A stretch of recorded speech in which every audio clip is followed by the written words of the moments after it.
So ఎవరైతే new కంపెనీకి join అవుతుంటారో కొంత ఎక్స్పీరియన్స్తో ట్రై చేసి కంపెనీలోకి జాయిన్ అయ్యే వాళ్ళకి అండ్ ఆల్రెడీ వర్కింగ్ ప్రొఫెషనల్స్కి కూడా ఈ పాయింట్స్ చెప్పే న్యూ పాయింట్స్ అనేది చాలా హెల్ప్ అవుతాయండి. కంపెనీలో కొలీగ్స్తో కానీ ఆర్ కంపెనీ యొక్క పాలసీస్తో కానీ కంపెనీ యొక్క హెచ్ఆర్ టీమ్స్తో కానీ మీరు ఎలా ఉండాలి, ఎలా ఉంటే మీరు కంపెనీలో long time same company long time ఉండగలుగుతారు, ఎలాంటి రిస్క్ లేకుండా ఉంటుంది అనేది చాలా వరకు. అంటే ప్రతి కంపెనీలో ఎంతో కొంత వర్క్ ప్రెజర్ అయితే ఉంటుంది. బట్ ఎక్స్ట్రా వర్క్ ప్రెజర్ మీరు తెచ్చుకోకుండా మీ లైఫ్ కొంచెం సాఫీగా వెళ్ళాలంటే ఐటీ కంపెనీస్లో వీటికి కొంచెం దూరంగా ఉండటం బెస్ట్. మరి ఆ పాయింట్స్ ఏంటంటే ఫస్ట్ది ఏంటంటే కంపేర్ చేసుకోవటం. అంటే మనుషులు కంపేర్ చేసుకోవడం కాదు, అది ఓల్డ్ పాయింట్. ఇక్కడ ఏంటంటే మీకు ఇచ్చే వర్క్ని, ప్రాజెక్ట్ని ఆర్ అసైన్మెంట్స్, మీకు ఇచ్చే టాస్కుల్ని కంపేర్ చేసుకుంటూ ఉంటారు. ఓకే, నాకేమో ఎక్కువ హెవీ వర్క్ ఇస్తున్నారు, ఇంకో పర్సన్కి ఏమో చాలా తక్కువ వర్క్ ఇస్తున్నారు. వర్క్ లోడ్ గురించి ఆర్ ప్రాజెక్టు ఇచ్చే టాస్కుల గురించి ఎక్కువ కంపేర్ జరగటం వల్ల ఏమవుతుందంటే ఆ టీంలోనే కొంత కొలాబరేషన్ అనేది మిస్ అయిపోతుంటుంది.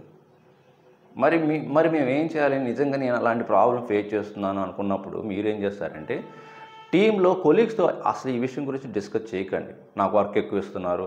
జనరల్గా అందరూ ఎక్కువ మంది వాళ్ళ టీంలో ఎలా చేస్తున్నారో వాళ్ళ కొలీగ్స్తో చెప్పుకుంటుంటారు, ప్రతిదీ షేర్ చేసుకుంటుంటారు.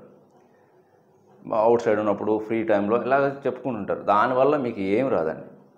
మీరు చేస్తుంది ఏంటంటే మీ ప్రాజెక్ట్ మేనేజర్ దగ్గరికి వెళ్ళి పర్సనల్గా మీట్ అయ్యి మీ ప్రాజెక్ట్ అంటే అసైన్మెంట్ చేసేది మీకు వర్క్ లోడ్ గురించి డిస్కస్ చేయండి. అక్కడ మీకు ఏదైనా సొల్యూషన్ దొరుకుతుంది. కానీ మీరు కొలీగ్స్తో చెప్పడం వల్ల, మీ పీర్స్తో చెప్పడం వల్ల ఎలాంటి సొల్యూషన్ అయితే ఉండదు. వాళ్ళు ఇంకొకరికి చెప్పుకోవడం అలాగా స్ప్రెడ్ అవుతుంది, కానీ ఆ మ్యాటర్ ఎలాంటి యూజ్ ఉండదు. సో మీరు డైరెక్ట్గా మీ ప్రాజెక్ట్ మేనేజర్తో కానీ ఆ టీమ్ లీడ్తో కానీ మీరు డిస్కస్ చేసుకోండి, ఇలాగ నాకు వర్క్ లోడ్ ఎక్కువ అవుతుంది అని చెప్పుకోండి.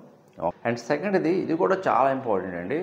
You should not blame others specially in the meetings. జనరల్గా కొంతమంది ఏం చేస్తుంటారంటే వాళ్ళ యొక్క పర్సనల్గా తీసుకొని, కొంతమందికి పర్సనల్గా పడి ఉండదు, అది ఏదో కొన్ని కారణాల వల్ల వస్తుంటాయి పర్సనల్ ఇష్యూస్.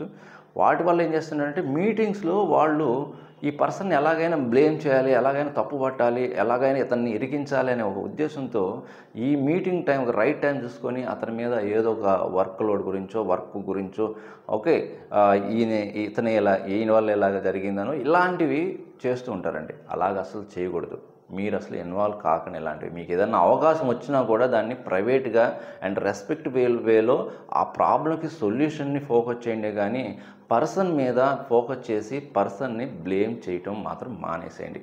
ఇప్పుడు నేను చెప్పే ఈ విషయాలు కానీ ప్రతి ఒక్కరూ సాఫ్ట్వేర్ ఇండస్ట్రీలో కానీ ఫాలో అయ్యారంటే 100% ఆ కంపెనీలో ఒక మంచి వాళ్ళ బిజినెస్ ఒక మంచి గ్రోత్కి వెళ్తుంది అండ్ కొలాబరేటివ్ వర్క్లో ఉంటారు, చాలా హ్యాపీ లైఫ్గా ఉంటుంది. అలాంటి కంపెనీని ఏ ఎంప్లాయీ కూడా త్వరగా లీవ్ అవడానికి అస్సలు ఇంట్రెస్ట్ చూపించరు. అందుకే మీరు ఎవరిని కూడా మీటింగ్ టైంలో, స్పెషల్గా మీటింగ్ టైంలో మాత్రం, ఎందుకంటే అందరూ పబ్లిక్గా ఉంటారు, అంతమందిలో ఏదన్నా చిన్న విషయం కూడా మీరు బ్లేమ్ చేయాలనో లేకపోతే జోక్స్ వేయడానికో లేకపోతే సెటైర్ వేయడానికి ఇలాంటివి ప్రయత్నించారంటే కన్ఫామ్గా చిన్న విషయమైనా సరే ఆ పర్సన్ హర్ట్ అవుతారు. అండ్ దానివల్ల ఏమవుతుందంటే ఆ టీంలో కొలాబరేషన్ మిస్ అవుతుంటుంది అండ్ కోఆపరేట్ చేసుకోవడం, వర్క్ని సపోర్ట్ చేసుకోవడం మిస్ అయిపోతుంది. ఆ ఇంపాక్ట్ ఆ బిజినెస్ ఆ గోల్స్ ఏవైతే రీచ్ అవ్వాలో వాటి మీద ఇంపాక్ట్ పడుతుంది. సో బిజినెస్ గ్రోత్ కూడా డౌన్ అయిపోతుంది. వన్ మోర్ ఏంటంటే ఈ మధ్య కాలంలో ఇది కూడా ఒక కంపారిజన్ ఉంది. నేను మళ్ళీ చెప్పాను కదా, కంపారిజన్ అంటే పర్సనల్ కంపారిజన్ కాదండి, పర్సన్ టు పర్సన్ కంపారిజన్ కాదు, వర్క్ రిలేటెడ్ కంపారిజన్ కూడా వస్తుందండి. నేను చేసిన కోడ్ చాలా బెటర్గా పర్ఫామ్ చేస్తుంది, అతను రాసేదంతా కూడా కోడ్ అనేది చాలా పూర్గా ఉంటుంది, మళ్ళీ రాయాల్సి వస్తుంది. ఇలాంటివి మీరు ఆ పర్సన్స్ దగ్గర ఏదైనా మీటింగ్స్లో కానీ ఓకే అలాంటివి డిస్కస్ చేయొద్దండి. ఏదైనా నిజంగానే అతని కోడ్ అంత బ్యాడ్గా ఉంటే, అంత క్రియేటివిటీ లేకపోతే, అంత పర్ఫార్మెన్స్ ఇవ్వకపోతే మీరు దాన్ని ఒక రెస్పెక్ట్ఫుల్ వేలో మీ యొక్క ఒపీనియన్ని అతనికి షేర్ చేయండి. అంతేగాని ఇంకా డైరెక్ట్గా అతను ఏదైనా మీటింగ్లోనో ఒక 5-6 ఉన్నప్పుడు ఇలాగ మీరు డైరెక్ట్గా అరే నీ కోడ్ అనేది ఈ పర్సన్ యొక్క కోడ్ సరిగా ఉండదు, సరిగా రాయడు, కోడింగ్ స్టాండర్డ్స్ మెయింటైన్ చేయరు, ఇలా చెప్పడం వల్ల ఏమవుతుందంటే అక్కడే మీకు ఒకరికొకరికి మధ్యలో ఒపీనియన్స్ అనేది క్రియేట్ అవుతాయి. అండ్ ఆ పర్సన్ నచ్చకపోవడం, అప్పటి నుండి ఆ పర్సన్ నచ్చకపోవడము అండ్ ఇంకెప్పుడు కూడా కొలాబరేషన్ వేలో వర్క్ చేసుకోకపోవటం ఇలాంటివి జరుగుతాయండి. ఎప్పుడైతే ఒకరికొకరు హెల్ప్ చేసుకుంటూ సపోర్ట్ చేసుకుంటూ ముందుకెళ్తారో టాస్క్ను కంప్లీట్ చేస్తారో 100% ఆ టీము మంచి అచీవ్మెంట్స్ సాధిస్తుంది ఆ కంపెనీలో. ఓకే, అది గుర్తుపెట్టుకోండి.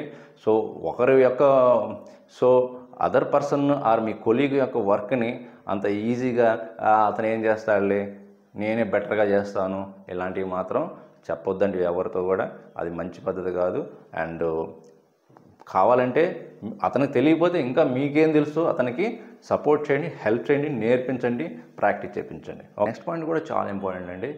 మీరు మీ ప్రమోషన్స్ గురించి కానీ హైక్స్ గురించి అప్రైజల్స్ గురించి కానీ మీ కొలీగ్స్ దగ్గర ఓపెన్గా మాట్లాడటం మానేసేయండి.